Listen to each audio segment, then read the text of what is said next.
Assalamualaikum warahmatullahi wabarakatuh. Perkenalkan, nama saya Ismail dari Prodi Teknik Industri angkatan 2019, NIM 2019 690 335. Kali ini saya akan membahas tentang soal UTS dari kimia industri tentang destilasi, absorpsi, dan adsorpsi. Langsung saja kita ke soal yang pertama. Soal yang pertama, bagaimana sikap kerja proses destilasi? Sebutkan industri kimia yang menggunakan prinsip destilasi. Sebelumnya kita sudah tahu ya kalau destilasi itu adalah sebuah, atau nama kasarnya itu penyulingan. Nah, langsung saja, prinsip kerja dari destilasi adalah jika suatu zat pada larutan tidak sama-sama menguap, berarti uap larutan akan memiliki komponen yang beda dengan larutan yang aslinya. Apabila salah satu zat menguap, berarti pemisahannya akan terjadi secara sempurna. Namun apabila kedua zat tersebut menguap, maka proses pemisahannya hanya terjadi secara sebagian. Namun destilat atau produk akan mempunyai laju daripada komponen dibandingkan larutan yang aslinya. Nah, untuk industri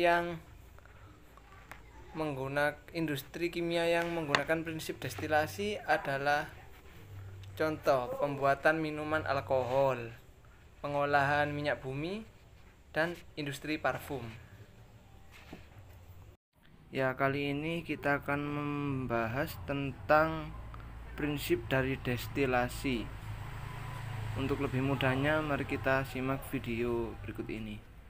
Di sini ada pemanas, ada air yang akan kita destilasikan, ada sebuah pipa atau pipa yang diselimuti dengan cooling atau air dingin. Ada wadah, ada juga termometer. Nah, ada yang tanya, termometer di sini fungsinya untuk apa? Termometer di sini fungsinya adalah untuk mengukur seberapa suhu kepanasan yang diuapkan oleh uap air. Nah, pemanas di sini fungsinya adalah untuk memanaskan agar terjadi uap air. Setelah uap air menguap, kemudian di sini karena ada cooling, akhirnya uap air mengembun. Nah, dari embunan tersebut akhirnya menetes dan menuju ke wadah. Nah, di sini menurut saya inilah yang dinamakan dengan proses destilasi atau penyulingan untuk memisahkan suatu zat, atau istilah lebih mudahnya adalah penjernihan air. Oke, kita lanjut ke soal nomor 2. Bagaimana peran katalis dalam proses produksi dan serta pengaruhnya dalam efisiensi industri? Menurut saya, dalam bidang industri, katalis digunakan untuk mempercepat reaksi kimia tanpa harus menaikkan suhu ataupun mengganggu keseimbangan kimia. Penggunaan katalis dapat mereduksi biaya produksi dan juga menghemat energi dan efisiensi produksi. Intinya adalah semakin berkurang dan semakin hemat kalau kita menggunakan proses katalis. Kita lanjut soal nomor 3. Jelaskan prinsip dasar adsorpsi pada industri kimia serta sebutkan proses industri kimia yang melibatkan proses adsorpsi. Adsorpsi. Prinsip adsorpsi memanfaatkan besarnya divasitas molekul-molekul gas pada larutan tertentu dan dapat dilakukan pada gas-gas atau cairan yang relatif bukan konsentrasi rendah maupun tinggi. Proses adsorpsi banyak dimanfaatkan dalam industri kimia seperti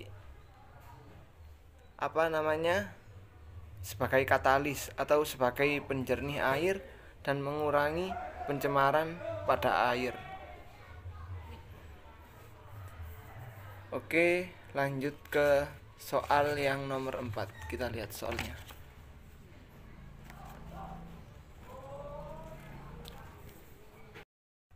Oke, kita lanjut ke soal nomor 4. Jelaskan prinsip dari absorpsi pada industri kimia, serta sebutkan proses industri kimia yang melibatkan proses absorpsi serta contohnya. Prinsip dasar absorpsi: melakukan operasi pemisahan solut dari fase gas ke fase cair, yaitu dengan mengontakkan gas yang berisi solut dengan pelarut cair atau solvent atau absorben yang tidak menguap, atau dari atas dialirkan air. Pada saat udara dan air bertemu dalam kolom isian, akan terjadi perpindahan massa dengan menganggap udara tidak larut dalam air, sangat sedikit larut. Maka hanya gas CO2 saja yang berpindah ke dalam fase air atau terabsorpsi. Industri kimia yang melibatkan proses absorpsi adalah contoh industri farmasi. Contohnya adalah pembuatan formalin atau pembuatan asam nitrat.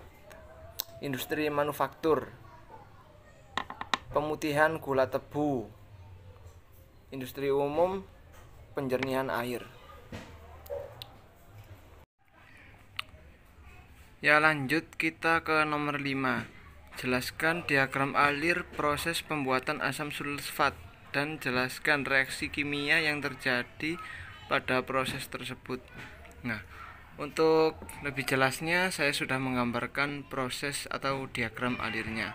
Nah, di sini ada belerang. Nah, belerang ini dibakar dengan menggunakan udara. Nah, jadi belerang plus udara, SO2 plus O2. Nah, di sini terjadi adanya reaksi. Nah, reaksi ini dinamakan reaksi endormik. Nah, kemudian mengalir. Nah, dipanaskan lagi menggunakan vanadium dengan temperatur 450 derajat. Nah, kemudian menjadi sini ke tabung ini. Nah, kemudian terbentuklah asam sulfat. Nah, kemudian asam sulfat dicampurkan dengan air dan jadilah asam sulfat.